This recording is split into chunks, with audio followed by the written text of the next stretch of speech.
धान की फसल की एक अच्छी उपज निकालने के लिए सबसे ज़्यादा ज़रूरी होता है कि बुआई के समय जब आप खेत की तैयारी कर रहे हैं, खेत की मचाई कर रहे हैं, तो कौन कौन सी खादों का प्रयोग करना चाहिए जिससे ज़्यादा पैदावार मिल सके।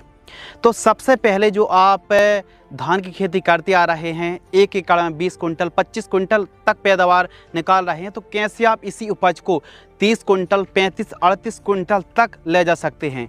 यानी 30-35 प्लस की पैदावार निकालने के लिए सबसे ज़्यादा ज़रूरी होता है कि सही समय पर सही खादें यदि कि आप पूर्ति करते हैं, सही तत्वों की पूर्ति करते हैं। और तत्वों की पूर्ति की शुरुआत होती है बेसल डोज से, यानी प्राइमरी न्यूट्रिशन से। सबसे पहले तो आपको बेहतरीन तरीके से खेत की तैयारी कर लेना है।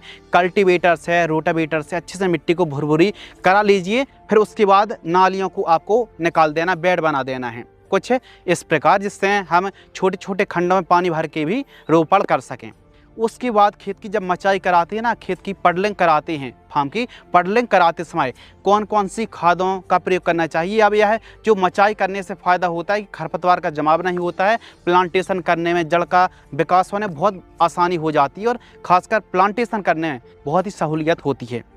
तो आपको एक एकड़ में कौन कौन सी खादों का प्रयोग करना चाहिए। धान की फसल पर सबसे ज़्यादा phosphorus, potash, sulphur, calcium, boron जैसे तत्व की आवश्यकता होती है।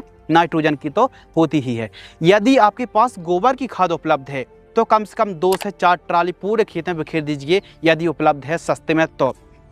और यदि नहीं है तो फिर रासायनिक खादों के लिए आपको कौन कौन सी खादों का इस्तेमाल करना चाहिए। तो हम प्राइमरी न्यूट्रिशन में ज़रूरी पोषक तत्वों की पूर्ति हम बेसल के समय ही करने वाले हैं।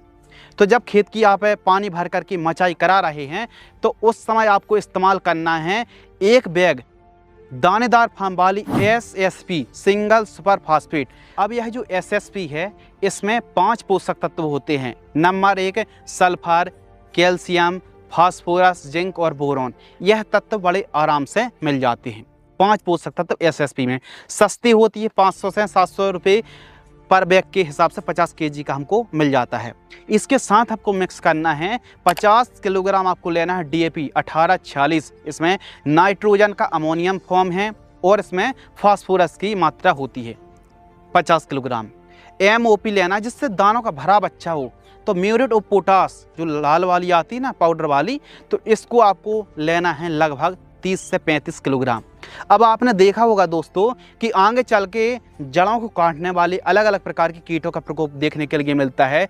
गांठें बनने लगती जड़ों में, अलग अलग प्रकार की हार्मफुल कीटों का प्रकोप देखने के लिए मिलता है। तो दानेदार कीटनाशक या तो कार्बोफ्यूरान से काम चल जाएगा, इमिडाक्लोप्रिड GR वाली से काम चल जाएगा, फिप्रोनिल से भी काम चल जाएगा, या फिर रीजेंट अल्ट्रा के नाम से भी आती है। तो 2 से 3 किलोग्राम 1 एकड़ के लिए पर्याप्त होती है। तो इन सभी को अच्छे से मिक्स कर लेना है। 1 एकड़ में आप प्रयोग कर लीजिए। अच्छे से मचाई करा के धान की आपको एक प्रकार से प्लांटेशन करना चाहिए। जैसे ही नर्सरी तैयार हुई, अब नर्सरी में भी दिक्कत आ जाती है, यदि हरी भरी नर्सरी नहीं है तो यूरिया खाद के साथ रैली गोल्ड और ह्यूमिक एसिड का इस्तेमाल यदि आप करेंगे तो स्वस्थ, रेशेदार और एकदम हरी भरी नर्सरी रहने वाली है। अब नर्सरी तैयार हो गई हमारी 25 से 30 दिन में।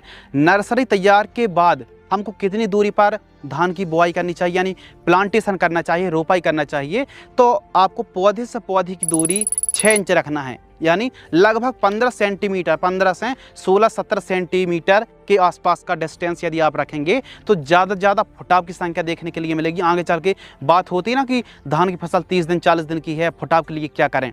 तो सबसे पहले तो बढ़िया खादों की पूर्ति कीजिए और दूसरी बात डिस्टेंस की कम से कम 15 से 17 सेंटीमीटर के डिस्टेंस पर आपको प्लांटेशन करना चाहिए, तब जाके अच्छे फुटाव मिलेंगे। अच्छे से खेत की मचाई करनी है। और फिर आगे चल के अब ये तो बात हो गई बेसल डोज। तो बेसल डोज का जो खर्च आने वाला 1 एकड़ में लगभग 3 से 3.5 हज़ार रुपये के आसपास का खर्च आएगा। अब इसी डोज को, बेसल डोज को यदि आप आधा कर देंगे तो ज़्यादा से ज़्यादा 1500 रुपये कम होंगे। लेकिन इस खाद का इस्तेमाल करने से पैदावार में कम से कम 4 से लेकर के 5-6 कुंटल का इजाफा ज़्यादा होने वाला है। तो आप खुद डिसाइड करेंगे कि 1500 रुपये बचाना है कि 4-5 कुंटल की कीमत बचानी है, तो आप खुद अंतर समझ सकते हैं।